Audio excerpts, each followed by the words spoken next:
The story begins with a man named Ben who tells his cousin Ollie to load his gun. Meanwhile, another man, James, sits in his car, tracking a man named Masood and starts following him. James pulls his car in front of Masood's, slips on a mask, and holds Masood at gunpoint. He orders Masood into his truck. James asks Masood for his phone's PIN and takes the phone from his car. Over on the other side, Ben and Ollie arrive at a jewelry shop. The owner, Sammy, asks Ben about Ollie. Ollie is new to this line of work. Sammy places diamonds into a bag for them, then calls Ben into his office alone. He tells Ben that today, he'll be carrying 2 sets of diamonds. The ones in the briefcase are fake. Sammy ties $3 million worth of real diamonds around Ben's ankle. By then, James has pulled up outside the jewelry shop. He texts Sammy from Masood's phone, saying he's arrived.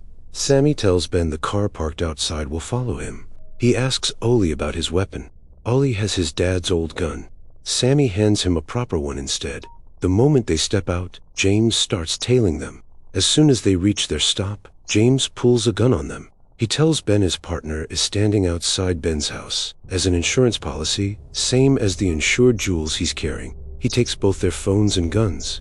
James pulls Ben out of the car and says he wants the real diamonds. He knows the ones in the suitcase are fake. But inside the car, Ollie still has his dad's old gun. James grabs the real diamonds and shoves Masood out of the car. But just as he's getting in to drive off, Ollie takes a shot at him. The gun misfires. James speeds away. A little further down the road, James parks the car in a lot. He pulls contact lenses from his eyes. He throws a cover over the car, gets into a different one, and drives off. A clean car swap. The scene shifts to a woman named Sharon. A gazillionaire named Monroe is showing her the fingerprint-activated lockers in his home. Only he and his daughter can open them with a single touch. Sharon is here to sell Monroe an insurance policy. Monroe owns the kind of art you'd only see in a museum. Sharon tells him they'll also cover his daughter's possessions as she heads off to college. But the girl isn't Monroe's daughter. She's his fiancée. That slip costs Sharon the sale. The scene shifts to Detective Lou, who arrives at the crime scene from James's robbery on the 101 freeway. Lou's partner, Tillman, asks Ben how the thief knew the other diamonds were fake, and why this happened on the exact day he was transporting $3 million in diamonds. Ben says the thief even knew his wife's name. He tells them not to victim blame him. Lou believes this is the work of the same thief he's been chasing for a long time. The method matches perfectly. He knows exactly what's being transported and when. He cuts the camera line in advance. There's no violence, and he vanishes right next to the 101. Tillman tells Lou to drop his obsession. His clearance rate is way too low. Even the lieutenant has suggested switching partners. Back at his apartment, James drops the diamonds into a cup, but then he notices blood trickling from his head. There are blood stains on his mask too. James freezes for a moment. The scene shifts to Sharon arriving at her office. When asked about Monroe, she says he's reviewing the quote. Sharon asks Phil about the meeting where her partnership will be finalized. Phil makes an excuse and walks away. James takes the diamonds to his seller, a man named Money. He tells Money about what happened during the robbery. Money tells him he's just shaken up. He says to start preparing for the next job in Santa Barbara. But James doesn't feel right about this one. There's too much risk. He'd have to walk straight through the front door in the middle of the day. He's afraid someone could get hurt. James has something else brewing in his mind. A different kind of job entirely. After James leaves, Money picks up the phone and calls someone else. James gets home and starts researching Sharon. At Sharon's office, a new girl named Madeline is welcomed to the team. She'll be focusing on high-net-worth residential clients, just like Sharon. Sharon gets asked about Monroe again. His wedding is shaping up to be the most expensive one they'd ever insure. Sharon says it's promising. Then the topic of jeweler Sammy's 7-figure claim comes up. A courier gets robbed on the one day he's transporting $3 million in diamonds. Sharon is told to talk to the police and have the vendor polygraphed. Phil hands her Monroe follow-up to Madeline instead. The detectives question Sammy. He's sent an email informing them exactly when to expect the courier. On the other side, James tells his hacker to break into Sharon's email, WhatsApp, everything. Money approaches a young guy named Orman and offers him the Santa Barbara job. He tells him James isn't doing it, So this is Orman's chance to prove himself. Right around the same time, a girl named Maya rear-ends James at a red light, and she did it in her boss's car. Maya asks James for his insurance information.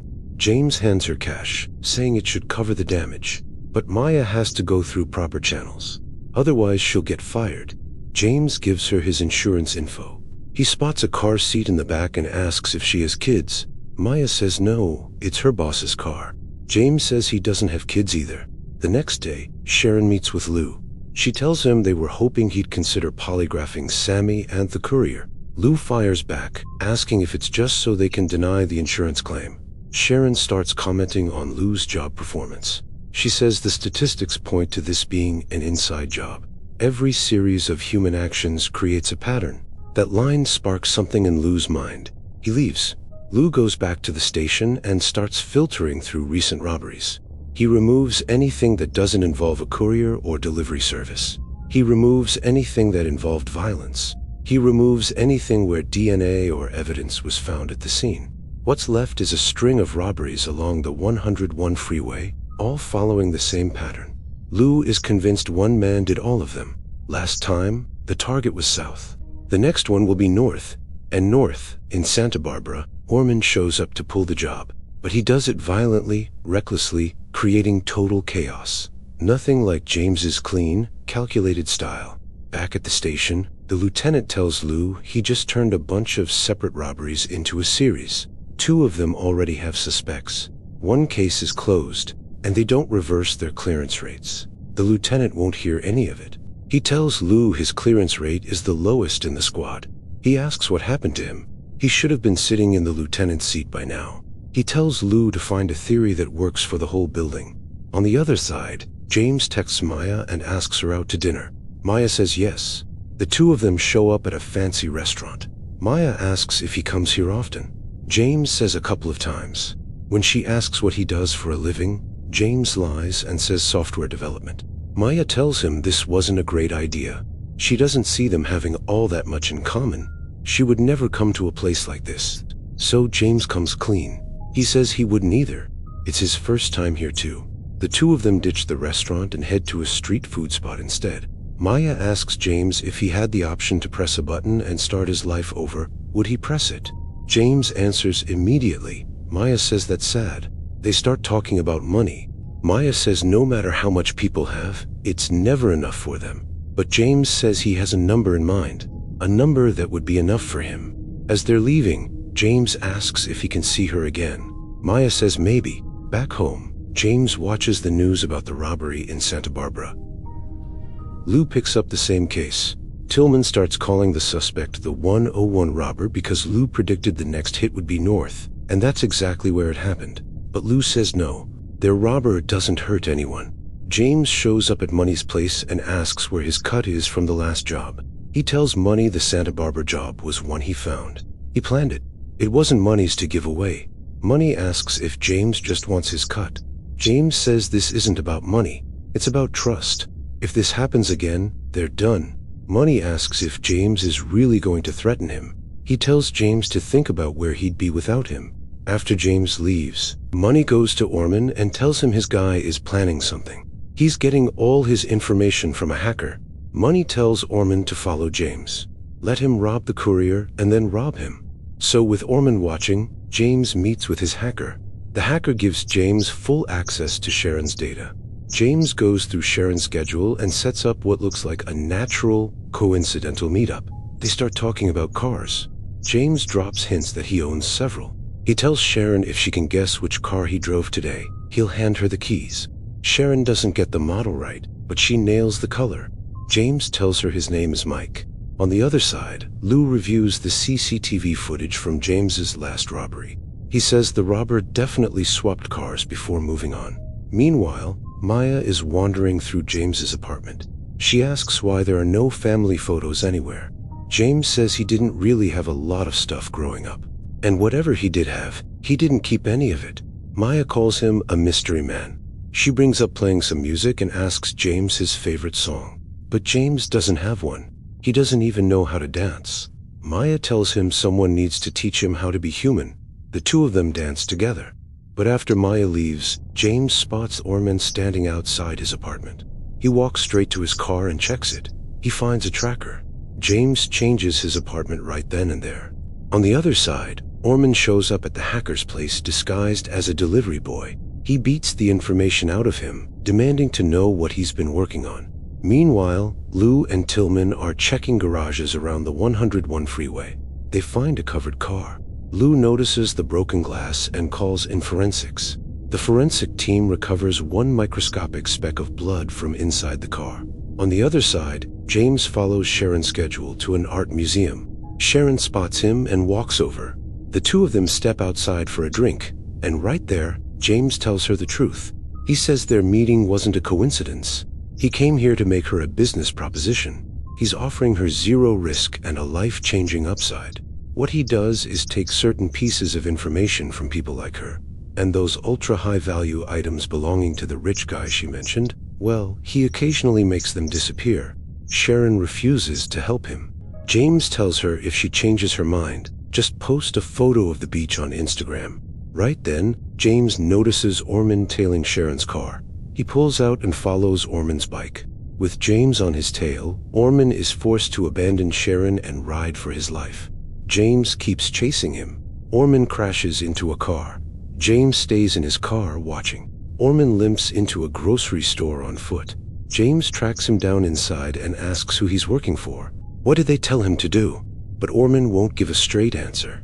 James warns him to go back and deliver a message. If he ever sees Orman again, they're both dead. The next day, Sharon runs into Detective Lou at a yoga class. She wonders if he's following her too, but he isn't. Right after Sharon leaves, Lou gets word about a robbery in progress at a jewelry shop. Tillman says it could be their 101 robber. Lou rushes to the scene, but by the time he arrives, a police officer has already shot the fleeing suspect. The suspect had no weapon. He's a teenager, but the officer who fired claims the kid had a gun. He planted one in the suspect's hand. A short while later, the lieutenant tells Lou his statement doesn't match the other two officers. Even his partner Tillman's statement contradicts his, saying the suspect had a gun in hand and was about to fire on a police officer. The lieutenant suspends all three of them until the investigation is concluded. Over at the insurance company, young Madeline has successfully sold Monroe the policy. After the meeting, Mark tells Sharon he spoke with the partners. Given how their year has gone, they'll revisit the conversation about making her partner next year. Sharon pushes back. In her understanding, they had a really good financial year. Her written policies contributed to that. She can show him the numbers. She says indirectly that if they're not making her partner, she'll consider joining the competition. Mark throws a number at her. 53. Sharon's age. He tells her it's not a good number for a woman in this business, because they all know what those rich guys are really buying, and it's not 53. On the other side, just before leaving the office, Lou gets the DNA report from the blood found in the car. It's a match. The name is James. He was in foster care under a woman named Ann Benton. Meanwhile, Sharon goes to the beach, takes a photo, and posts it on Instagram. James shows up to meet her. Sharon lays it all out. A courier will deliver watches and gems worth $5.5 million to a billionaire getting married. The buyer is paying in cash to avoid taxes. So James is looking at $11 million in that room. Sharon wants 3. James calls it too risky.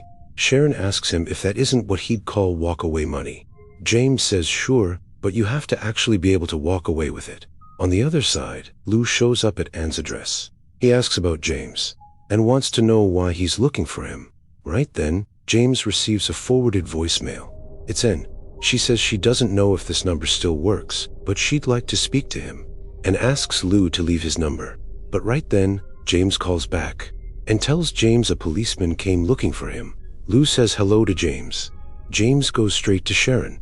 With Lou closing in on him, he's ready to take this one last risk. He hands Sharon a phone and a SIM card. He tells her to dispose of everything after they talk.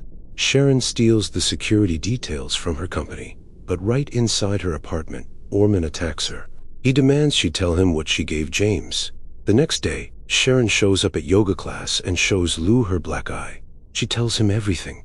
Now Sharon has basically confessed to a conspiracy to commit grand larceny. If they go official with this, there'll be a hearing, and it'll get ugly. Lou offers Sharon his place to stay safe. Meanwhile, James meets with Maya and tells her he has to go out of town for a while for work. Maya asks what it is he actually does. She's done with his secretive nature. She likes him, but she doesn't know a single thing about him. James asks her to just wait a little longer. Maya fires back, asking what she's waiting for. Some magical number? James says she wouldn't understand. If you grow up with no money, you don't have any choices. And bad things and bad people come into your life. He asks her to just wait for a little while. But Maya walks away. And losing Maya doesn't sit well with James at all. On the day of the robbery, Lou leaves his house from one side. James leaves his from the other. James heads to the airport and holds the courier's security at gunpoint. He takes the man's phone. Orman is making his own preparations too. A man named Mr. Foster arrives by plane, carrying the diamonds. But the one who gets into James's car posing as Mr. Foster is Lou. As they drive, the two of them start talking about cars. Lou says he dreamt about owning a Mustang as a kid, back at the office. Sharon walks up to Madeline and tells her she doesn't have to laugh at Mark's silly little jokes. She did that for years, and they told her exactly what they're telling Madeline now. That she was the brightest spark to ever be interviewed. That she would make partner. Sharon tells her all she is to them is bait. Bait to land the next big fat rich fish. Sharon turns to Mark and says she doesn't know how many years she has left since she's 53. But whatever time she does have, she's not giving it to them anymore. Meanwhile, Orman has already slipped into the wedding venue through the kitchen. James and Lou arrive as well. Lou grabs the suitcase and steps into an elevator with James. The moment they reach Monroe's suite, James pulls a gun on Lou. He takes Lou's weapon and forces everyone to their knees. James asks Monroe where the cash is. The cash is in a safe. Monroe punches in the code and opens it. James has Monroe's fiancée load all the cash into a bag. He tells Lou to open the briefcase, but Lou has a gun stashed inside it. He aims it at James and says he's under arrest. He tells James he knows he's never hurt anyone before. But right then, Orman bursts in from outside. He grabs James and uses him as a shield. He snatches James's gun. Orman tells Lou to lower his weapon. Monroe starts screaming at Lou to shoot him. So Orman shoots Monroe. Seeing that, Lou tells Orman to take what he came for and go. Orman tells Lou to slide the case toward him. Orman inches forward, still ordering Lou to put the gun down. And then a gunshot rings out. James has killed Orman. If he hadn't, Orman would have killed Lou. Lou tells James to lower the gun. He says James is going to drive away and never come back. The money and the diamonds are still here. The 101 thief is right here. Lou takes the gun from James. James walks out. From behind, an injured Monroe protests that this isn't right. Lou tells him he's going to say exactly what Lou tells him to say. Because once they start investigating him for the importation of illegal stones and tax evasion, they really start digging. Monroe has no choice but to agree. But here's the thing. The diamonds that went into Monroe's locker are Sammy's fakes. The real diamonds are with Lou. He takes them straight to Sharon. Sharon shows him a message James had sent her. Lou drives to the location James mentioned. He finds a car waiting for him. James left it there for him. On the other side, Maya receives a letter from James. Inside is a childhood photo of him. James has written a message saying he hopes it's not too late. And with that, friends, our story comes to an end.